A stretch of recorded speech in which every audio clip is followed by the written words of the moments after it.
Good morning दोस्तों। स्वागत है आप सभी का हमारे YouTube channel start farming now पर। आज है 12 अक्टूबर 2025 और खूबसूरत मॉर्निंग हो रही है यहाँ पे गाँव से।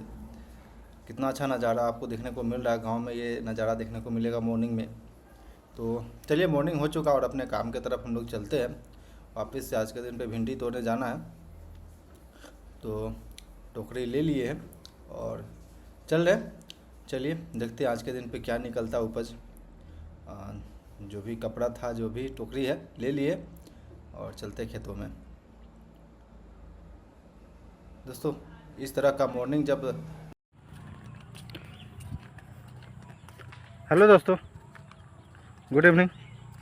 वापस चलिए आ चुके हैं खेतों में और दूसरे काम की तरफ हम लोग बढ़ रहे हैं। दूसरे फसल का तैयारी अब चालू हो चुका है। अभी तो अगर भिंडी को देखा जाए तो यहाँ पे उपज बिल्कुल कम है। पता नहीं क्यों ऐसा हो गया, अचानक से इसमें उपज बिल्कुल जीरो हो गया है। यहाँ पे देख सकते हैं, ये इसमें कल के दिन पे तोड़ने का भाजा है, बट कहीं पे भिंडी नज़र नहीं आ रही है। और देख सकते हैं बिल्कुल भी भिंडी पार है, एकदम बिल्कुल भी नहीं है खेतों में। तो यानी कि अगर बात करें तो एवरेज का बात करें, एवरेज लगभग एक कट्ठा में लगभग 1 kg ही निकल रही है। ऐसा एवरेज, इतना गंदा एवरेज आ चुका है अभी। पता नहीं क्यों इस तरह का मौसम के वजह से हुआ, बारिश लगातार हुई जिस वजह से हुआ। मतलब इतना एवरेज डाउन हो चुका है कि 1 कट्ठा में लगभग 1 kg भी नहीं पुर रहा है। समझ दो, लगभग सुबह में लगभग 3 घंटा काम करने के बाद अगर एवरेज का बात करें, एवरेज भिंडी का, तो लगभग 20 से 25 kg के आसपास कहीं निकला है भिंडी मात्र, लगभग वो भी 3 बीघा भिंडी तोड़ने के बाद। तो पता नहीं इस तरह का एवरेज आ जाती है खेतों में, इस तरह का चीज़ें देखने को मिलता है। फ़िलहाल दूसरे खेत में तो काम चालू है और इस खेत में जो नेनुआ का खेत था या इसमें भी साफ़ सफाई अब स्टार्ट होगा। अभी तो नहीं हुआ है, लेकिन कल के दिन पे हो जाएगा, क्योंकि उस खेत में आज के दिन पे हो गया है और इस खेतों में बच गया, तो इस खेतों में होगा कल के दिन पे। बस अब काम समझिए तो बढ़ रहा है, धीरे धीरे काम का जो रफ्तार है वो बढ़ेगा।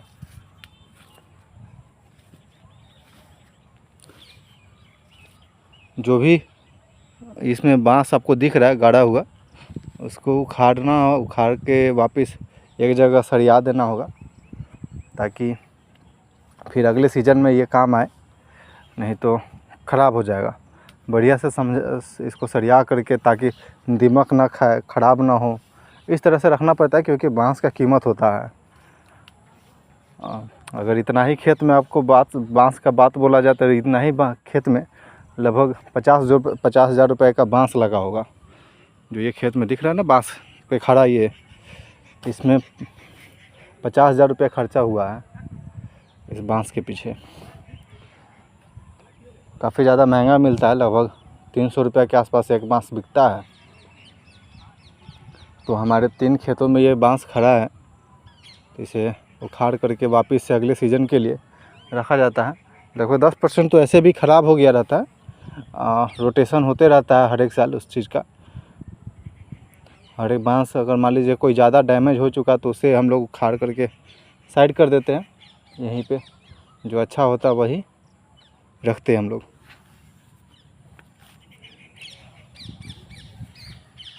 दोस्तों, इस खेतों में साफ़ सफाई हो चुका है लान का, अब ये केवल बांस बचा हुआ है। तो थोड़ा सा और कल के दिन पे और जन लगेगा और यहाँ से पूरा तार खुल जाएगा, देन काम रह जाएगा इसको बांस सब उखाड़ करके एक जगह सरियाना। बढ़िया से सरियाना पड़ता है, क्योंकि बहुत महंगा बांस मिलता है। लगभग ये खेतों में अगर बांस का बात करें तो 20,000 से 25,000 रुपया तक का बांस इसमें लगा हुआ है।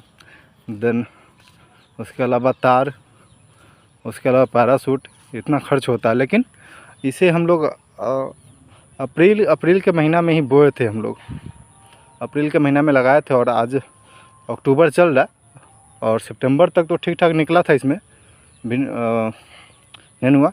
लेकिन अब अक्टूबर आ चुका है, ये सीज़न ख़त्म हो चुका है इसका, तो अब ये ख़त्म हो गया। तो अब इसे सरियाना पड़ेगा, बस उखाड़ करके बांस 1 दिन और टाइम लगेगा इसमें। जितना जल्दी खाली करेंगे खेत को उतना अच्छा सूखेगा और उतना जल्दी इसमें दूसरा फसल लगाने को तैयार हो जाएगा खेत मेरा। तो देखते हैं, अभी तो खुल ही रहा है। आज के दिन पे साफ़ सफाई हुआ है थोड़ा सा, और ये बांस वगैरह सब खुलना बाकी रह गया। दोस्तों अलान लगाना और पूंजी अच्छा लगता है इसमें, बट फसल भी ठीक ठाक हुआ, ठीक है। अब ज़्यादा बचत नहीं हुआ लेकिन फिर भी ठीक था। दोस्तों अब शाम होने को आ गया है, लगभग अभी 4 बज रहा है। सूरज भगवान नीचे ढलने को आ गए हैं। तो यदि आप सोचते हैं केवल प्रॉफिट ही होगा खेती में, एक बार खेती कर लिए देन उसके बाद तो प्रॉफिट ही है, पैसा ही बनेगा, तो ऐसा गलत फहमी है। कभी भी इस तरह का बिगिनर को दिमाग में नहीं बात रखना चाहिए कि बस अब कोई काम करना शुरू किए तो बस हमको वहाँ से पैसा ही मिलेगा। नहीं, कभी कभी ये दिन भी आ जाता है कि पूरे फसल खड़ा हो खेतों में, बट आपके पॉकेट में 1 भी रुपया नहीं आएगा। फ़िलहाल तो अभी लेबर कॉस्ट ही नहीं निकल पा रहा है, समझिए। तो लेबर कॉस्ट ही घर से देना पड़ा। अभी मेरे खेतों में 3 जन काम कर रही है ये अलान जो है नेनुआ का, उसे सफाई करने में। तो समझिए 3 दूना 600 रुपया तो ये चला गया, और लगभग 1000 रुपये का। फ़िलहाल में तो अभी 3 खेत मेरा खाली हो चुका है। ये खेत जिसमें हम लोग भिंडी लगा रखे थे, देन उस साइड में जो नेनुआ है वो भी खाली ही हो जाएगा। और वो नेनुआ वहाँ पे भी एक खेत है नेनुआ का, उसके बगल में भी एक खेत है नेनुआ का। तो नेनुआ वाला तो पूरा बिल्कुल खाली हो जाएगा अभी। एक भिंडी वाला भी खाली हो जाएगा। तो ये खेत बाकी रहे खाली हो गया, और ये इस खेतों में जिसमें हम लोग खड़ा है अभी, ये खेत भी अब खाली है। तो इसमें तो बिचा गिरेगा, नर्सरी बनेगा, और फूलगोभी का, बंदा का और ब्रोकली का इसमें बिचा गिरेगा। कम से कम इतना दूर तो कुछ हम लोग लगा रखे इसमें, कंदा बोलते इसको, कंदा लगा रखे हम लोग। और इधर तो अरुई लगा हुआ, लेकिन इसमें पत्ता नहीं दिख रहा, लेकिन अंदर में अरुई है, पैक्ची भी बोलते इसको। देन इधर कुछ कंदा बच गया है, तो ये कंदा उखड़ जाएगा थोड़ा सा, ये मिट्टी उखाड़ने लायक हो जाएगा थोड़ा सा, देन जुताने वाला हो जाएगा। अभी तो 4 दिन और हवा लगेगा। जो पछिया हवा बढ़ रहा है ना, वो जो पछिया हवा बह रहा है और तेज़ धूप निकल रही, उस वजह से आराम से 2-4 दिन के अंदर में ये जुताने लायक हो जाएगा। तो जो जात के इसमें जुताई होने के बाद इसमें नर्सरी बनेगा, बिच्चा गिरेगा गोभी का, बंदा का। और फिर इस खेतों में तो हम लोग गाजर लगाते हैं, और देन मूली। अभी फ़िलहाल हमारे पास मेन प्लानिंग है मूली का, गाजर का, और फूलगोभी का, बंदा गोभी का, और ब्रोकली का। तो ब्रोकली तो इस खेतों में लगेगा, लेकिन अभी इसमें टाइम है, इस मंथ के बाद ही लगेगा। फूलगोभी इस खेतों में लगेगा, लेकिन इसमें भी टाइम है। फ़िलहाल अभी वो खेत जिसमें मूली लगा सकते हैं। मूली अगर हम अभी लग जाता, यदि बारिश नहीं होता, जो पिछला बार बारिश हो गया, हथिया बरस गया, तो ये बारिश अगर नहीं हुआ रहता तब तक तो मूली उसमें लग चुका रहता। क्योंकि मूली का जो सीज़न है ना, छठ से पहले अगर हो जाए तो काफ़ी अच्छा रेट में बिक जाता है। तो नहीं हो पाया, चलिए ठीक है, कोई दिक्कत नहीं। अब ये मौसम के अनुसार ही चलना होता है किसान को। अगर कोई चीज़ अलाउ नहीं कर रहा तो वहाँ पे हम ज़बरदस्ती नहीं कर सकते हैं। जो नेचर है बिल्कुल उसके हिसाब से ही चलना पड़ता है हम लोग को। तो ठीक है, अब आया है समय तो फिर वापस लगेगा, मूली लगेगा, बंदा लगेगा, गोभी लगेगा, जो भी लगाना है अपने खेतों में लगेगा। लेकिन मेन फसल यही रहेगा। देन उसके अलावा गेहूँ, इस बार गेहूं का फसल अच्छा होना चाहिए, क्योंकि बारिश जो हुआ है ना, बहुत अच्छा बारिश हुआ है। तो आई थिंक कि गेहूं का जो फसल है ना, इस बार अच्छा होना चाहिए। तो देखते हैं उसमें कैसा रहता है उपज और कैसा रहता है कमाई। क्योंकि भिंडी में जो एक्सपेक्टेशन था कि कम से कम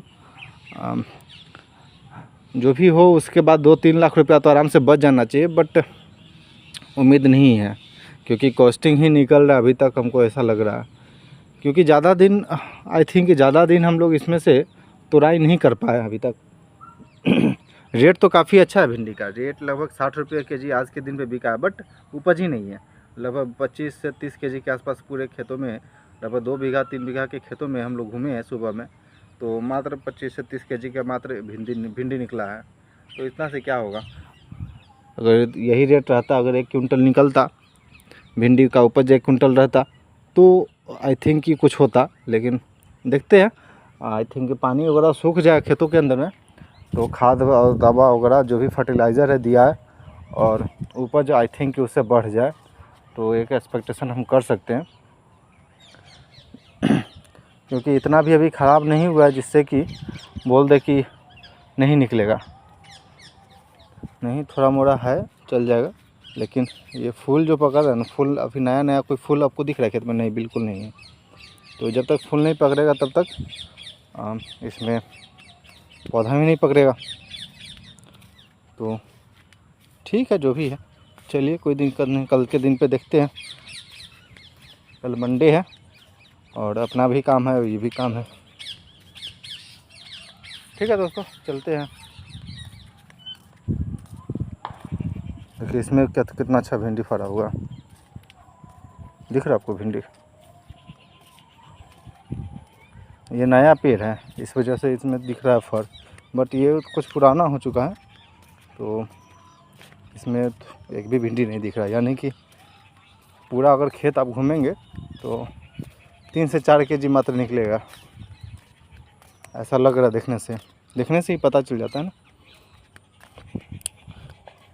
एक ये इसमें थोड़ा सा नेनुआ हरा है, बट एक भी इसमें भी फर नहीं है, एक भी फर नहीं है, कहीं पे फूल और कहीं पे भी फर नहीं है, कहीं पे बतिया नहीं गिरा हुआ है।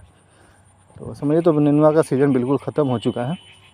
बस इसे साफ़ सफाई करने के अब बारी आ चुका है, मेहनत करने का बारी आ चुका है। ठीक है दोस्तों, चलिए, thanks for watching this video. Please like and subscribe my YouTube channel for more updates.